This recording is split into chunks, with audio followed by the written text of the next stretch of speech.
So at this point, since we're on independence, it's important to go back and look at the Soviet legacy, what was similar and different from other post-colonial states.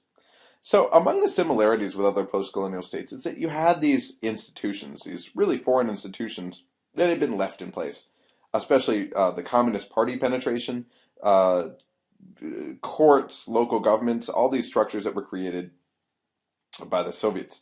You also had this massive infrastructure. Again, an educational network, a health network, roads, what else? Communication systems in general. You had ways of conceptualizing and relating to the state that didn't disappear quickly. So political culture was also something that was left over from the imperial period. The relationship to authority. Don't challenge authority directly, for example. Attitude towards politics. Politicians are above us. They're untouchable. The state is alien. It's not trustworthy. But lower down, we have niches that'll help us survive, as we always did, right, through the black market, etc. So the political culture that was left over is that you've got these elites. The master is at the center, and then the periphery is something else. Now the center used to be Moscow. Now the center is Dushanbe in Tajikistan, Almaty, and later Astana in Kazakhstan, etc., etc. It's the local capital. And you also have this special metropole-periphery relationship, where the former master, Russia, which was the core of the Soviet Union, sought to maintain influence in these free post-breakup entities. So very typical. Now, there were also some things that were different from post-colonial states. There was always rule by coercion in these areas, but that's similar to other empires. But there was also a degree of legitimacy. And so that's important. The state always had some degree of legitimacy because it was providing for its citizens. And so this becomes a test for the new state leaders, once you have independence. Can they maintain this degree of legitimacy? Or do they have to rely more on coercion? You also had this period of demarcation. Boundaries weren't simply dropped in by the foreign powers. They'd been scripted by the Soviets, just like they had by the West, for example, in Africa or Asia. But the boundaries were now being redrawn. So a couple generations had grown up within these boundaries. They related to the Republic entity, perhaps secondarily. Perhaps maybe the first relationship was with Moscow. But the borders now determined what goods came in and went out. And borders encourage cultural growth. They encouraged identification with the national or the titular nationality. So language is a good example. So where nationalism was practically non-existent in 1917 or 1905, by now you had mobilization of nationalistic elites and masses, right, by the end of the 1980s. So there was a high correlation between nationalist protests and the presence of titular republics. So if you had a titular republic, you'd likely have nationalism. If it was non-titular, you had a less chance of nationalism. So, for example, the Karakalpaks, which I keep going back to.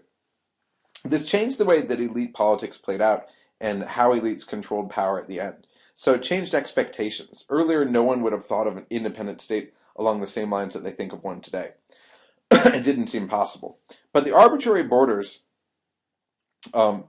left, so again, like in Africa, where there were sort of arbitrary borders, but now these arbitrary borders were being rewritten. They weren't established borders that were respected. In Africa, they were left intact. They were largely respected, for the most part. You didn't have cross-border incursions. In Central Asia, there was a lot of talk about whether the borders should be left intact because of the minorities on other sides of these borders.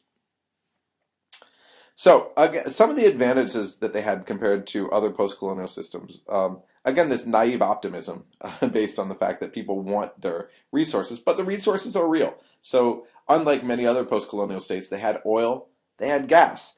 They also had cotton, which was historically sold at under market prices, and now people thought they could gain from it. Oil and gas were also under market prices, so they thought they could really gain from this. So in terms of the institutions, the Central Asians benefited from a strong state apparatus, which was left by the Soviet Union.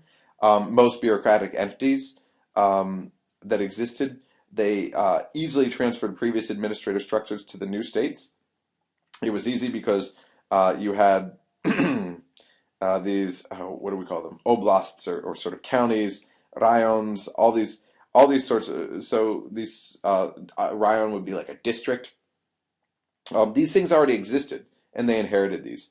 All the Republic presidents began to transfer branches of central administrative structures, like the KGB and Interior Ministry, to Republic jurisdictions. So the center just moved away, and things were the new center became Tashkent, Ashgabat, Bishkek, etc. And they're appropriating for themselves the command and administrative structures that had preserved Soviet authority for so long. So now the Soviet authority became Republic authority.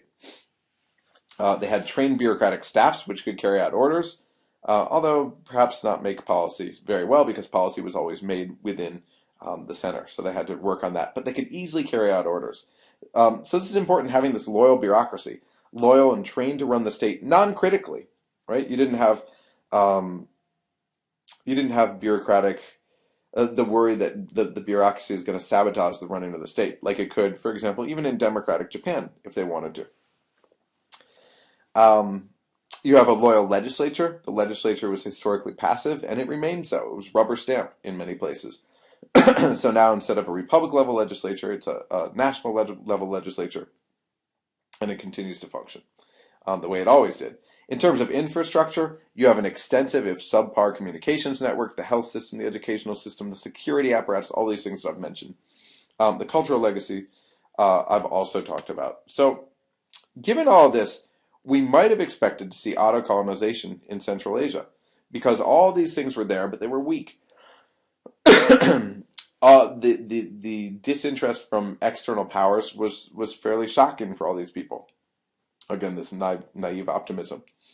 So auto-colonization is defined as, quote, the process whereby elites or populations in a target country seek and accept a diminution in their state sovereignty in the hopes of receiving enhanced security, material benefits, or other benefits from an external power. In other words, in trading some of their sovereignty for a significant amount of their sovereignty, I should say, in exchange for material or security benefits. And you had all the ingredients here. You had an infrastructure that was strong, but would weaken at any moment. You couldn't. It was difficult to maintain this. It was maintained through this redistributive center in Moscow, historically. Now that didn't exist. You had an economic system with very strong ties to Russia. You had leaders who had connections and who were invested in the system and perhaps had a belief in the system that sprouted from Russia, the communist system. The circumstances of the Soviet death. The CIS was really born to compensate this Commonwealth of Independent States. None of the Central Asian leaders wanted to see the death of the Soviet Union. You had a lack of experience, an inability to function as a state. You had a lack of foreign patrons, something I keep going back to. And especially important given these region-wide problems, which call for a strong broker. You have border security at risk. You have the Aral Sea, which is disappearing. Broader issues of water usage, which is causing conflict within the region. All these things suggest maybe an external power could and should come in. Then you've got ethnic minorities, the Slavs in Kazakhstan and Kyrgyzstan. You've got major security threats, fundamentalists and terrorists in the south, keeping order between Central Asian states. The culture, the Russification, even the evening news, a decade and a half after independence was Russian news when I was in Uzbekistan. Most shows and movies are dubbed into Russian, not the local language. So for all these reasons, we might have expected to see auto-colonization. Why didn't this happen then? That's really the bigger question. And there are several reasons. From the Central Asian side, one reason is that ruling elites increasingly became committed to formal independence once they got the hang of it. There were high expectations in many post-colonial states. Out with the empire, which is pillaging, and we're going to be rich. And so the usual feeling was that natural resources had been stolen by Moscow. And now they can finally benefit and use the natural resources for the national interest. So they resisted this sort of auto-colonization on pure economic grounds. This was also more difficult by now. The international system is very much anti-empire. The norms of non-violation of internationally accepted borders would make any sort of empire, a Russian empire down south, much more difficult. And local ex-republics were now much stronger than they had been in the 19th century when they were initially colonized. There was also some grounds for a degree of mass nationalism, which would resist empire, thanks partly to demarcation. The boundaries had had a deep impact, as I talked about a few minutes ago. Now a couple generations have grown up in them. They've developed their own identity. Um, so all these reasons were reason enough that they would refrain from auto colonization. But it's also important to remember that the Russian side also had its reasons not to want to come back down and colonize. Like other imperial states, Russia, and the Soviet, which was at the Soviet core, sought to maintain influence in the free post-breakup entities. But this would come with very high costs for Russia, and so Russia did this to a very minimal extent. You would need great financial resources, continue funding the Central Asian states as Moscow historically did, but now without the benefit of the power, the wealthy Baltics, for example, bringing much of your income in. You would have to exert your military might there, and Russia's military was actually crumbling at this time. And so Russia was actually in a horrible situation economically and militarily, really until the late 1990s, at which point the price of oil started going up. And you had a more authoritarian streak in the leadership under Vladimir Putin, and you have a rise again of a strong Russia.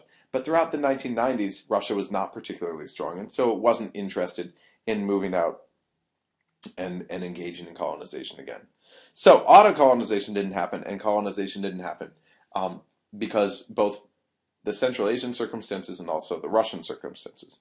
And so we're going to leave it there, and that's your brief introduction to independence in Central Asia. And now we'll go into more on independence and how things looked.